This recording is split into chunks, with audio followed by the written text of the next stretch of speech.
Last year, alhamdulillah, Allah subhanahu wa ta'ala gave us the honor and the privilege to perform Hajj. And then from Hajj, from there, we flew over to Jordan. So when we reached Amman, Jordan, we went there with the intention of going in to Palestine. So from there, we jump onto a bus and we head in. And as you get to the borders, you see the Israeli flag stands extremely high.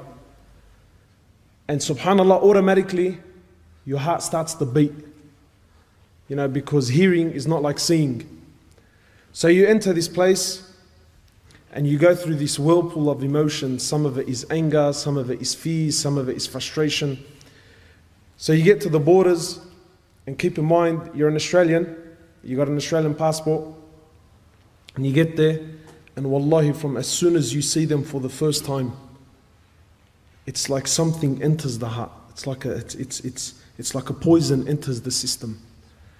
And from as soon as you make contact with them, no smiles, no welcomes, no nothing whatsoever, you're automatically made to feel like an outcast. So you get to the border there, they take you off the bus, you walk in, and you sit for an hour, 2, 3, 4, 5, 6, 7, 8, and you haven't been questioned yet. You're an Australian that wants to go in, and you haven't been questioned yet. And as you sit and you watch, you'll see a Palestinian citizen, an old senior man, a man who we might call Amma or Hajj, or an old man at least at the age of 70, 75 years of age. And you see a young Israeli soldier, a female, maybe about 18 years old, 19 years old, talking down at him, giving him orders. Wallah al-Azim, like he's an animal. Like he has no value, no worth, nothing whatsoever.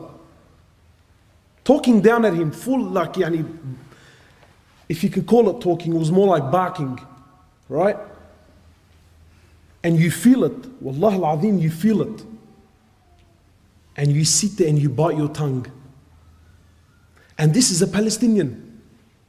This is an old man who is supposed to be receiving some sort of respect, and he's been spoken down at by a little 18-year-old. Anyway, so you sit there, and then eventually they call your name, and then a young lady, and don't think it's a coincidence that they're ladies. It's not a coincidence that they're ladies. Then a young lady will come over, she calls you out, and then you got to follow her. You walk into the room, you sit down. Who are you? Why are you here? And then she starts to ask, why have you come to Palestine? And what, sorry, they call it Israel. But why are you here? What business do you want from here? Why do you choose to come here? Why didn't you just go straight home? Full on, full on. And this can carry on. She'll talk to you for about half an hour, then she'll tell you to go back, and then you sit an hour, 2 hours, 3 hours, then she'll come back, she'll call you back out, she'll ask you the same questions again, then she'll send you back, then you sit down for an hour, 2 hours, and then and then someone else will come and call you out, and then they'll also ask you the same questions, then you'll go back, and then you sit for an hour and for 2 hours, until eventually you lose whatever love and whatever desire you had to go in is lost. And then they tell you come in. That's if they tell you come in. And then from as soon as you walk in, you can feel the oppression. You travel on their roads, and for kilometers on end, concrete high walls for kilometers and kilometers and kilometers separating. And then when you reach their suburbs, the concrete walls, they start to have paint and artwork so that it doesn't look as intimidating. And then you get there, and then you want to enter the Quds, the holy mosque, and it's surrounded by Israeli soldiers.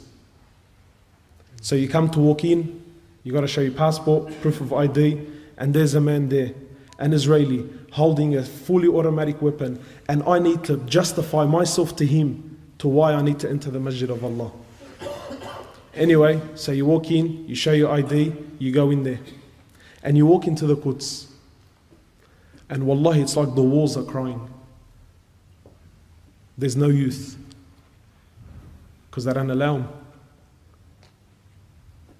No youth. You walk in and they have a stand, a glass stand with a collection of bombs, grenades, shells, things that have been fired into the masjid over the period of years. You look at the shells made in the USA. Anyway, so you pray your Isha and maybe now you're thinking maybe I'll stay and make some dua. No, you can't stay, brother. Why? Because they got to lock up the masjid. 9:30, everyone's got to get out. But who does the final inspection? They do. Do you think they honor the masjid and take their shoes off? They walk in. And while all this is you can absolutely say nothing. And then you speak to the local and you tell him, how come, how come where's all the Muslims? How come there isn't more people? He tells you, brother, I have to show my passport and my ID 5 times before I reach the doors of the masjid. This is a citizen. He has to show his ID and his passport 5 times before he can reach the masjid. And if he forgets it, so let's just say he's forgotten, right? He can get charged. He falls into harm. You imagine in this country, you cannot travel from Lakemba to say Lakemba to Darwich. Say from Lakemba to Darwich. You get stopped twice. This is for the citizen, never mind the tourist. The citizen, his own country, he gets stopped twice. And twice he has to stop, prove who he is, get out of the car. If his wife is with him, she also has to get out of the car. The car's got to get inspected. Every single day. And if this brother has to go to Darwich twice, 3 times, 4 times, it's the same guard. He's seen him the first time. He's seen him a couple of hours ago. Him, his wife, his kids have to get out of the car and they have to inspect. But it gets worse. It gets worse. So we're traveling along the highway and you see this beautiful land of Palestine. And in the midst you see this odd object, this object that has nothing to do with the surroundings. And it's a container. Just a container that's sitting in the middle of bush. You think, how did that possibly get there? You know what it is, brothers? It's Palestinian land that some Jewish person puts his container on there, but it doesn't do anything. And it sits for a month, 2, 3, a year, 2 years, until it becomes normal to you. Until the Palestinians no longer question the container. And then what does he do? He builds a house there. It's become his land.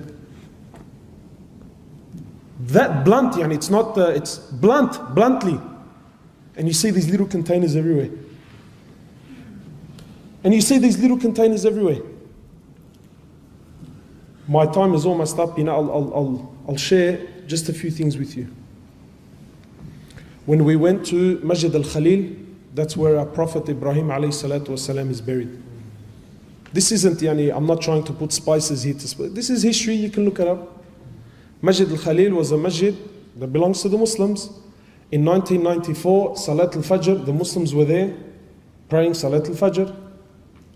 A Jew from the States, a doctor, walks in and opens fire to the Muslims that were praying.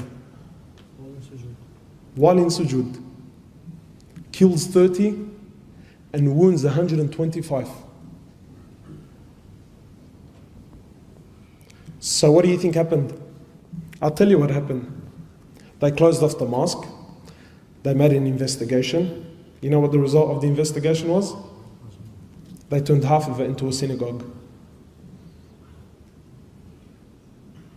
And this, whatever you want to call him, his grave became a shrine. And extremist Jews used to go there and make pilgrimage at his grave. A hero. You know, my brothers, wallahi, When you visit Palestine, it's not like hearing about it and seeing it on TV. You see the oppression in the eyes of the Muslims. Wallahi, you see it. And you can see in their eyes that they've given hope in the Muslims. You know, they talk about Islam. You know, when you go there, you feel the presence of Salah ad-Din al-Ayyubi. And you feel the presence of Umar ibn al-Khattab. There's a masjid there called Masjid Umar, right next to a church where they say Jesus had descended up into the... Anyway, it's a very, very, very famous place. When Umar ibn al-Khattab came and he took the keys of Jerusalem, he handed back the keys of the church to the Christians. Look at the justice of Islam. He handed the keys back. So they said, listen, if the keys stay with us, we'll go to war over it. So leave the keys with you. Those keys are still in the hands of that Muslim family, and every single morning that Muslim family goes to the church and opens it up for them. Still to today. When Salah ad-Din al-Ayyubi, when he conquered, there was a place there where the Christians believed that Jesus descended to the heavens, and there's a rock where they believe that there's a footprint there. That place became a masjid. Salah ad-Din al-Ayyubi, he allowed them to visit them. He allowed them to visit that place. He opened it to the Christians. He built a masjid away from there, so he couldn't prevent them. And one day of the year, he gives them the whole place. And this still takes place to today. This is the justice of Islam. This is the justice of Islam. Wallahi, there are so many experiences that I wish I could share with you, but my time is short. But finally, the reality is that they want you to forget about Palestine. And that's the truth. They don't want you, they don't want your money, they don't want your tourism, they want nothing. You and this place needs to finish. And so long as this place is not in the eyes of the Muslims, it's not in the hearts of the Muslims, then for them this is good. Have you ever asked yourself, why is it we know so little about Palestine? I'll end with this. This was a request of the Imam of Masjid al-Quds. He said to me, please go back and tell the youth of Islam to come and visit this place. He said, come and visit.